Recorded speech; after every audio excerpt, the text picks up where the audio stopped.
Bom dia, bom dia para todos os meus alunos. Tudo bem com vocês? Eu espero que sim. Para quem não me conhece, o meu nome é Jéssica. Eu vou ser a professora de história de vocês, né? Para os alunos novatos que ainda não me conhecem. E eu estou muito feliz de iniciar mais um bimestre com vocês. Então vamos lá. Hoje o nosso conteúdo é muito legal, muito interessante. A gente vai falar sobre a Revolução Industrial. Isso mesmo. Então, a Revolução Industrial, ela começa no século XVIII e nós vamos dividir essa revolução em três partes, ou três fases, ou também três revoluções industriais. Então, elas vão ter diferenças de acordo com que as tecnologias vão avançando. A primeira Revolução Industrial, que é basicamente a base de tudo, né, que a gente vai falar daqui para frente, ela começa mais ou menos em 1750 ou 1760, não dá para cravar datas da Revolução Industrial, então não quero que vocês se preocupem com isso, tá? Não se preocupe com as datas da Revolução Industrial, se preocupe com o contexto da Revolução Industrial, tá bom? Então, a primeira Revolução Industrial, ela vai do século XVIII até a metade do século XIX. E qual é a característica deste momento? Então, neste momento, a primeira fase da Revolução Industrial, a gente tem uma revolução basicamente restrita à Inglaterra, tá bom? Então, em um determinado momento, a Inglaterra ela começou a juntar dinheiro, começou a acumular capitais, dominando comércios marítimos, né, no mundo. E então a gente assim costuma dizer que a Inglaterra ela é a pioneira no processo de revolução industrial, justamente porque ela tinha dinheiro para investir e tinha uma burguesia muito forte, que já dominava o parlamento inglês, que estava também querendo crescer. Então a Inglaterra ela tem todas as características, todas as ferramentas para poder ser a pioneira nesse processo de revolução. Mas, professora, é só isso? Só isso que ela tinha? Dinheiro, burguesia forte? Só? Bom, vamos se dizer que tendo dinheiro e uma burguesia forte, ela já está bem demais. Mas não, pessoal. Bem anterior à Revolução Industrial, lá na dinastia Tudors, a Inglaterra ela já tinha passado por um processo de retribuição de suas terras, que quer dizer que as terras rurais na Inglaterra elas foram redivididas, né? Os camponeses eles foram expulsos das terras rurais deles e essas terras elas começaram a servir para a criação de ovelhas. Mas ovelha por quê, professora? Porque, pessoal, a Inglaterra, ela já era uma potência no ramo da manufatura, né? Ela já produzia algumas coisas. A manufatura, para quem não sabe, seria pequenas fábricas manufatureiras, onde você tem pessoas ali trabalhando, fazendo produtos em série, mas tudo de uma maneira semi-manual, né? Usando máquinas, porém máquinas movidas a mãos, tá bom? E essas manufaturas, elas já produziam o que a gente vai chamar aí do primeiro grande produto da Revolução Industrial, que seria a indústria têxtil ou textil, que é simplesmente uma indústria de tecido. Então, a Inglaterra, pessoal, ela já era uma potência inicial nesse sentido que eu falei para vocês, né? Nesse tipo de indústria que é nas manufaturas têxtil. Então, ela tem uma restrição. Vamos pensar, ela tem uma restribuição de suas terras, né? Ela tem um dinheiro para investir, ela tem uma burguesia forte e ela tem vias fluviais de fácil acesso. Porque se a indústria começa a crescer, é preciso também atingir o mercado consumidor. E a Inglaterra tem isso de mão, ó, beijada, ali dentro do seu próprio país, do seu próprio território. Então a gente fala que essa primeira fase da Revolução, ela se restringe praticamente somente a Inglaterra, porque é ali que ela está se desenvolvendo. Mas é aí que a gente tem que entrar no sentido da revolução, né? O que é revolução?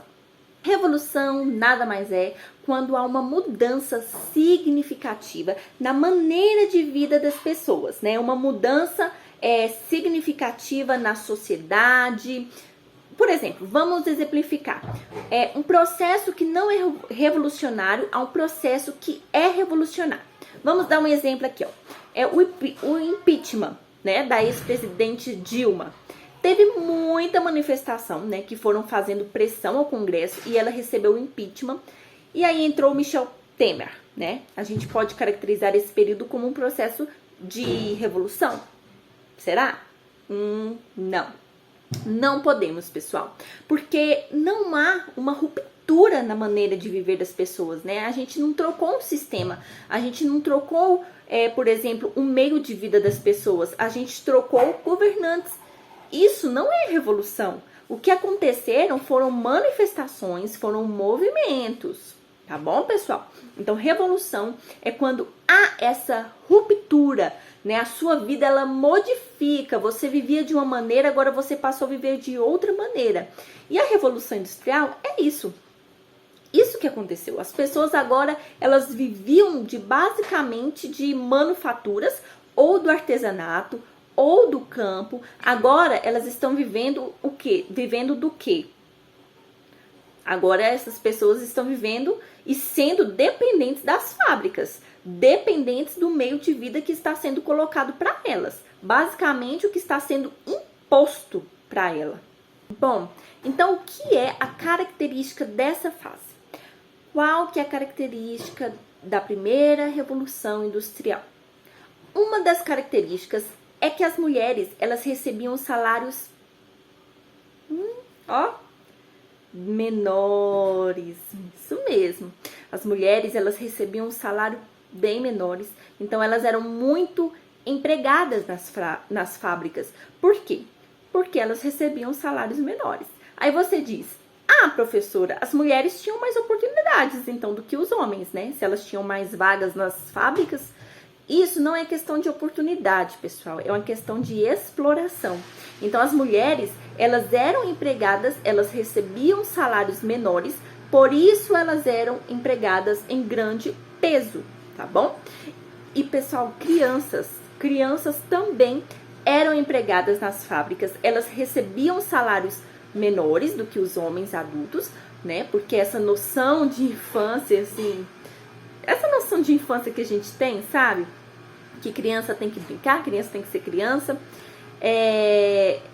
Naquela época eles não tinham essa noção que a gente tem hoje, tá bom? Essa noção atual que a gente tem hoje. Então a criança, ela era considerada uma mão de obra útil.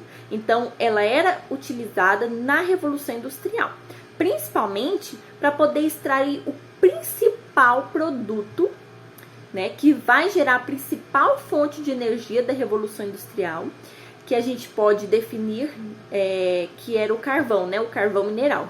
Então, as crianças, como elas eram menores, elas conseguiam adentrar, né, elas passavam nos espaços assim mais estreitos para poder extrair esse carvão. Então, a gente está falando de um período onde a infância não era reconhecida, né, e as mulheres recebiam salários menores.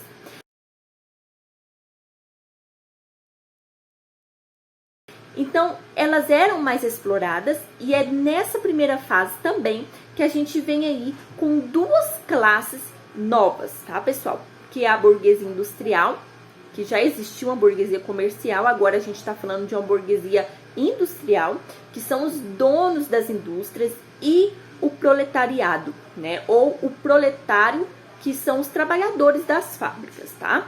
Então, quando a gente fala trabalhadores urbanos, vocês têm que lembrar, a gente está falando do proletário, que é um trabalhador urbano. Camponês é o trabalhador rural. Nunca se esqueça disso. Então, nós estamos vivendo agora um período contraditório entre a burguesia industrial e o proletariado, né, que está fazendo as coisas funcionarem naquela fábrica. Então, a gente já entende aí como que é esse processo de transformação social, esse processo de revolução. O trabalhador agora se vê preso, né, a uma fábrica, ele se vê agora naquela vida que ele tem que trabalhar sempre, sempre, sempre, sempre. Ele não pode parar de trabalhar, porque ele precisa receber o seu salário, porque ele precisa viver, ele precisa colocar comida na mesa, porque agora a vida é assim, né? As pessoas têm mania de achar, assim, que, professor, então na Revolução Industrial a vida ficou ruim? né? As pessoas, elas foram para a cidade e eles trabalhavam pra caramba. Então quer dizer que antes era bom? Não, pessoal, ninguém aqui tá falando que é bom, que era bom, né? Vamos abandonar essa ideia do maniqueísmo, do bom, mal, é bom, mal, tá? A vida também era miserável antes, para aquele que era trabalhador. Camponês, né? A vida já era miserável. Ela ficou pior, talvez, mas já era uma vida miserável, pessoal. E aí, quando falamos desse trabalhador, é importante que a gente saiba qual é o período de trabalho, né? A gente não tinha leis trabalhistas naquela época, né? O período de trabalho dependia muito, dependia de cada fábrica, dependia de cada patrão, dependia do tanto que ele queria produzir. Então, no geral, a gente fala, mais ou menos em média, que os trabalhadores eles tinham uma carga horária, uma jornada de trabalho de 16 horas por dia. Isso mesmo, pessoal. É muita coisa, pessoal, 16 horas por dia. Mas há casos que a gente conhece também que não era 16 horas, era 18, era 20, 18, 20 horas por dia. É coisa pra caramba. Sem falar que era um trabalho extremamente braçal. A fábrica ela não queria um trabalho aqui, ó, intelectual. Ela queria um trabalho aqui, ó, braçal.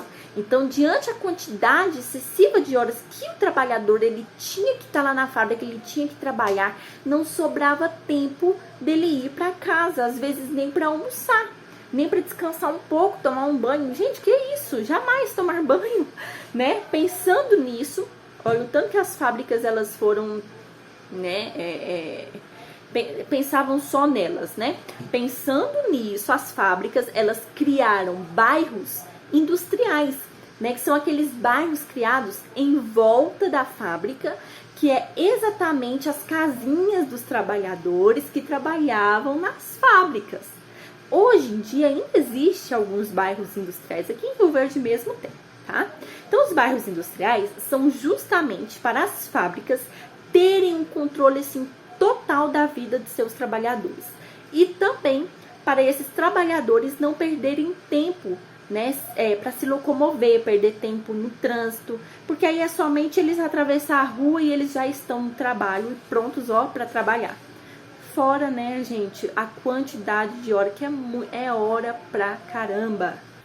Bom, então agora vamos para a segunda Revolução Industrial, que vai da metade do século XIX até mais ou menos metade do século XX. E esse período é um período de grandes transformações dentro da Revolução Industrial, né? A começar que a Revolução, ela sai daquele período estrito, que era somente lá na Inglaterra, e ela passa a atingir outros países, né?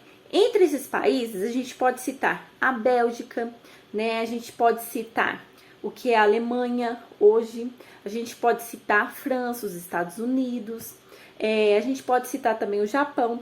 Ou seja, a Revolução ela está atingindo outros países.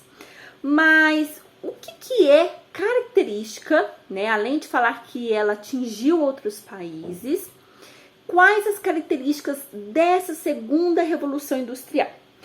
Principalmente a questão do domínio do aço, pessoal, que é muito, muito importante. É uma nova fonte energética, que é uma nova fonte, assim, para tudo, sabe? Que é o petróleo. Petróleo. Vocês estão percebendo como que a vida está mudando? Demora, é um processo lento, é um processo demorado? Sim, mas a gente consegue perceber essa mudança, né? A gente está agora partindo para o petróleo, né? Pensa agora assim, sua vida ao seu redor. Olha ao seu redor. Praticamente tudo tem derivados do petróleo, ou seja, estamos tornando nossa vida dependente, né? A gente está saindo daquela sociedade da cerâmica, né, pessoal? Antigamente, as aulas que eu dei para vocês sobre pré-história, né? A gente falou que eles começaram a produzir cerâmicas em um certo determinado momento. E essas cerâmicas, né, como que a gente descobre isso, né? Os arqueólogos, os historiadores, eles encontram, né, pedaços mesmo, né, enterrado no solo, enfim. E a gente está saindo dessa sociedade da cerâmica e indo para o petróleo, né? Você precisa do petróleo para praticamente tudo, né, pessoal? Para escovar os dentes, para digitar no seu celular. Você precisa do petróleo para poder se locomover. Então, assim, podemos dizer que essa fase é uma fase de evolução maior, né? E aí a gente começa também a melhorar e aumentar os meios de transportes, né? Aí vem as locomotivas, né? As locomotivas começam a surgir, né? A gente está falando aí de um período mais dinâmico da Revolução Industrial. E também, com essa dinâmica toda, surge também uma exploração, né? A exploração, ela também aumenta em cima dos trabalhadores, porque a demanda é maior, pessoal. Então, assim, a exploração também vai ser maior. E é aí, né, meus amiguinhos, que começam a surgir as famosas teorias sociais, né, do século XIX, que são os pensadores, né, são os sociólogos, são os filósofos, que vão começar a questionar esse sistema de exploração em cima dos trabalhadores. Entre eles, a gente pode citar aqui que representa grande parte, né? Não é só ele, mas que representa grande parte do que a gente está falando, que é o Karl Marx, né? Muita gente já ouviu falar, eu tenho certeza que vocês já ouviram falar desse cara, né? O Marx era um cara, assim, que criticava esse processo. Ele tentava ser didático, né? Para poder conversar, convencer os trabalhadores, mostrar para os trabalhadores que eles estavam sendo explorados por seus patrões, né? Mas basicamente, como que ele fazia isso? Ele tentava mostrar que a gente vivia ali na Revolução Industrial, né? Nesse período, um processo de alienação. Você trabalha, porque você precisa receber o seu salário. Porque se você não vive, né, e aí você aceita ser explorado, isso é o processo de alienação, né, de maneira bem simples que o Marx está falando assim para aquela gente, né, falou muito para aquela gente, e ele tentava explicar, né, para esses trabalhadores que eles precisavam romper, né, com as famosas correntes aí da alienação e começar mesmo a domar os meios de produção. Ele tentava mostrar para esses trabalhadores que os patrões também eram dependentes dos trabalhadores, né? Que se os trabalhadores não trabalharem na fábrica, se eles não cumprissem os seus compromissos, né, o patrão se ferra, vamos dizer assim, se ferra. E aí ele vem, né, com a teoria da mais-valia, que eu tenho certeza também que vocês já ouviram falar dessa teoria, a teoria da mais-valia, que segundo Marx, o trabalhador ele trabalhava, né, 16 horas por dia, como eu falei, porém o salário era, pequeno, muito pequeno, quase nada. Era uma merrequinha, né, já ouviu falar isso, gente? Merrequinha, era pequenininha.